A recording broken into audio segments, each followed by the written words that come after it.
नमस्कार दोस्तों, आज हम दो मुख्य रेशियो के बारे में बात करेंगे, जिसमें पहला है ROCE रेशियो, दूसरा है ROE रेशियो।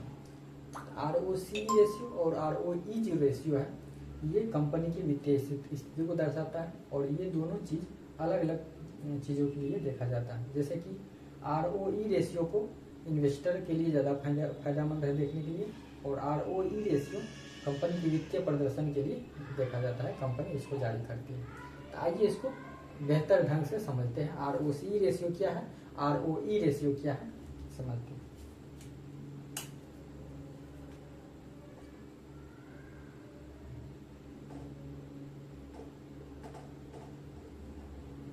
ROCE रेशियो, दूसरा ROE रेशियो। अब ये दोनों चीज जो है, ये दोनों चीज को निकालने के लिए हमें किसी स्टॉक्स को लेना होगा। तो स्टॉक्स, कोई भी स्टॉक्स मान लेते हैं, क्योंकि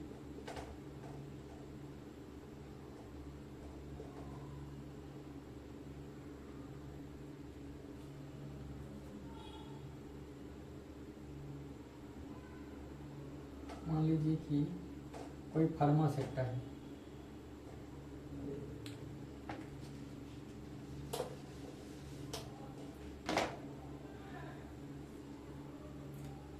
चलिए मान लेते हैं एक फार्मा सेक्टर है, फार्मा सेक्टर का स्टॉक्स है। अब इसकी टोटल एसेट्स जो है, इसको निकालने के लिए हमको कंपनी का एसेट्स देखना होगा।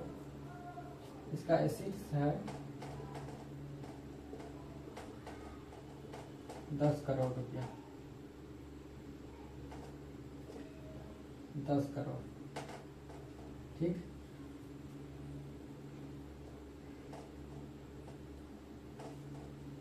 ये 10 करोड़ की कंपनियां हैं। तो आप ROCE निकालिएगा, तो ROCE निकालने के लिए कि दो तरह से निकाला जाता है। एक तो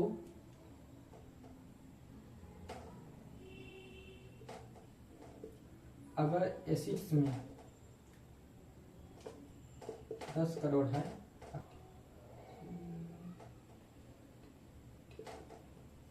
करेंट कोई अगर लायबिलिटीज है 2 करोड़ रुपया, तो उसको घटाना होगा।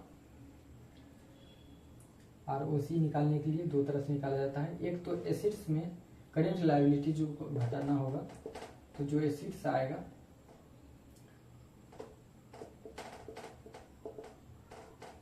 8 करोड़ रुपया, और दूसरा ये पहला हुआ यार हमारी, ये पहला, दूसरा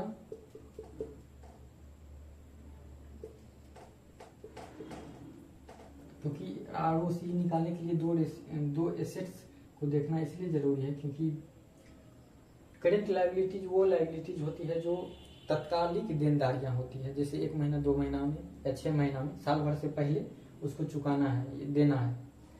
जैसे कच्चे माल लिया है, किसी 6 महीना की उधारी पे, 2 महीना की उधारी पे लिया, तो उसको तो देना है। तो वो रुपया को एसेट्स हम नहीं मानेंगे, करेंट लायबिलिटीज है।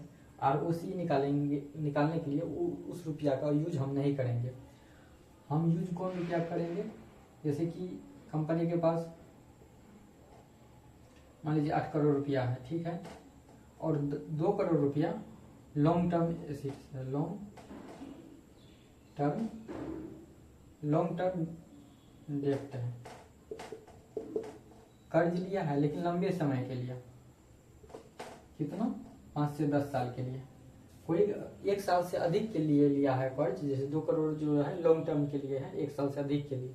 तो अब कोई भी रुपया 1 साल तक रखेंगे तो वो सिर्फ रखा तो नहीं रहेगा, उसको तो यूज करेंगे ना। तो कंपनी में जैसे लगा के इसका यूज किए, तो ये रुपया भी तो कुछ ना कुछ कमा के देगी। इसलिए ROCE निकालने के लिए लॉन्ग टर्म डेब्ट को जोड़ दिया जाता है, करेंट लायबिलिटीज को घटा दिया जाता है। हालांकि लॉन्ग टर्म डेब्ट जो है लायबिलिटीज में ही आता है, लेकिन ये लॉन्ग टर्म लायबिलिटीज हो गया, ये करेंट टाइम लायबिलिटीज हो गया। तो इसको घटा दिया जाता है करेंट टाइम का, और लॉन्ग टाइम का जोड़ दिया जाता है।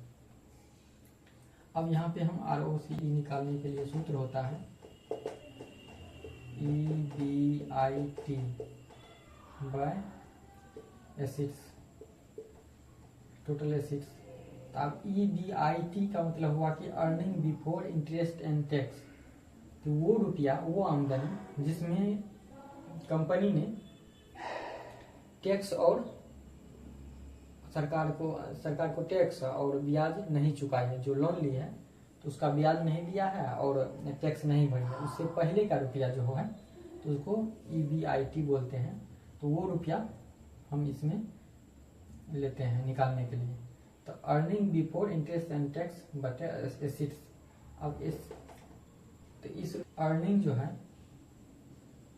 मान लीजिए कि 4 करोड़ का आया है, ये 4 करोड़ का आया है। EBIT 4 करोड़ का है साल का। एसिड्स 10 करोड़ का हुआ, 10 करोड़ का 10,000।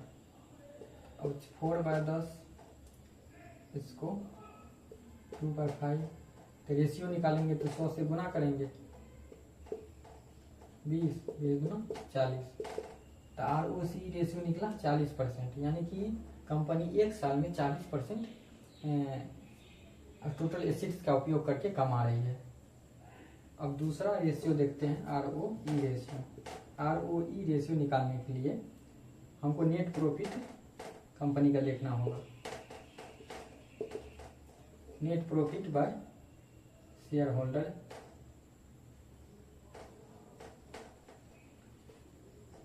Share holders equity. अब नेट प्रॉफिट किया जाता है तो लोन का जो ब्याज हुआ उसको भरने के बाद और टैक्स देने के बाद टोटल खर्चा काटने के बाद जो पैसा बचता है वो शेयर धारक का होता है। जैसे कि हम हो गए, आप हो गए, जो भी 2-4 आदमी, या कंपनी में तो बहुत आदमी होते हैं शेयर धारक है, तो बहुत अपने अपने शेयर खरीद के जितना शेयर खरीदते हैं उस हिसाब से अपनी % हिस्सेदारी अपनाते हैं। जैसे किसी कंपनी में 100 शेयर है, कोई 50 शेयर लिया तो 50% हिस्सेदारी हुआ। और कोई 10 शेयर लिया, 5 शेयर लिया, तो जितना शेयर लिया उतना % का हिस्सेदारी हुआ। तो उनका जो पैसा लगा हुआ है कंपनी में, तो उस पैसे का यूज हो रही है। जैसे प्रोडक्ट खरीदे, जैसे कच्चे माल खरीदा, कच्चे माल खरीदने के बाद उसमें स्टाफ लगा उसको बनाने के लिए, काम किया, वर्कर काम किया, और वो काम करने के बाद जो उधर से रेवेन्यू आया, रेवेन्यू में ये सारा खर्चा तो कटेगा ना, स्टाफ को सैलरी जाएगी, कच्चे माल में जो खर्चा हुआ वो कटेगा, और सरकार को टैक्स भी देना है, और अगर कर्ज लिए हैं तो उसको ब्याज भी चुकाना है। ये सारा चीज कटेगा। कटने के बाद जो बचा उसको नेट प्रॉफिट बोलते हैं। वो किसका हुआ? शेयर धारक का हुआ, जो उसमें पैसा लगाया। तो अब मान लीजिए कि नेट प्रॉफिट कितना, टोटल EBIT 4 करोड़ आया, तो टैक्स आर भरने के बाद कितना, 3 करोड़ के आसपास, मान लीजिए 1 करोड़ टैक्स और ब्याज चुकाने में चला गया, तो 3 करोड़ बचा। 3 करोड़ का वो देखेंगे ब्याज को तो 2 करोड़ है, तो यहाँ बचा 8, क्योंकि शेयर होल्डर सिर्फ इक्विटी को हमें को लेना है, तो इसमें लॉन्ग टर्म डेप्ट को घटाया जाएगा, घटा के जो शेयर होल्डर्स इक्विटी का पैसा है उससे इसमें भगा दिया जाएगा। क्योंकि मूल जो शेयर होल्डर का पैसा है उसी से डिवाइड करके हमको शेयर होल्डर से इक्विटी से कितना पैसा अर्निंग कर रही है ये पता चलेगा। तो शुद्ध मुनाफा 3 करोड़ और 8 करोड़ हुआ ये शेयर होल्डर का पैसा। तब गुना रेशियो निकालने के लिए 100 से गुना होगा, तो 5 8 5 40, ये कट गया। भारतीय 15, भारतीय 36 37, यानी 37.5% जो आया ये इक्विटी से आया। यानी कि कंपनी जो है इक्विटी का पैसा इतना बेहतरीन ढंग से करती है कि जैसे 100 रुपया में 37.5 रुपया वो कमा के दे रही है। 37.5% का मतलब यही हुआ कि अगर कंपनी में आप 100 रुपया लगाए हैं तो आप 37 रुपया आप साल का कमाई कर रहे हैं। रेशियो तो निकल गया। ROCE रेशियो, जिनका सूत्र होता है EBIT बटे एसिड्स। अब एसिड्स को समझा दिए कि एसिड्स में कौन एसिड आएगा। अगर करेंट लायबिलिटीज है तो वो घट जाएगा, लॉन्ग लायबिलिटीज है तो वो जुड़ जाएगा। तो ROE में निकालने के लिए नेट प्रॉफिट बटे शेयर होल्डर का पैसा।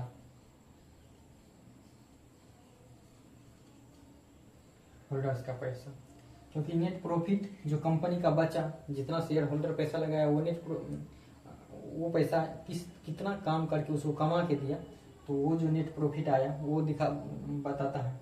और शेयर होल्डर का जितना पैसा लगा उसे डिवाइड कर दीजिए और निकल जाएगा ROE रेशियो, कितना साल में रुपया कमा के देते हैं, तो ये हिसाब से निकल गया। तो इसी सूत्र पे, इसी तरह से आप किसी भी कंपनियों का नेट प्रॉफिट देख के, शेयर होल्डर का कितना पैसा लगा है ये देख के आप ROE निकाल सकते हैं। ROCE निकालने के लिए आपको टोटल एसिड्स देखना होगा। एसिड्स में ये चीज जरूर देखना होगा कि करेंट लायबिलिटीज कितना है और लॉन्ग टर्म लायबिलिटीज कितना है, तो उस हिसाब से देख के एसिड्स निकालिए। एसिड्स निकालने के बाद और कंपनी का वित्तीय EBIT देखिए, earning before interest and tax, यानी ऑपरेटिंग प्रॉफिट देखिए, उससे डिवाइड कर दीजिए, आपका ROCE निकल जाएगा। तो ये दो रेशियो आप समझ गए। अगर ये दोनों रेशियो आप में कोई भी दिक्कत है तो आप कमेंट करके ज़रूर बताइएगा। अच्छी लगी हो तो हमारे चैनल को लाइक सब्सक्राइब कीजिए और फेसबुक पे हैं तो फॉलो कीजिए। धन्यवाद दोस्तों।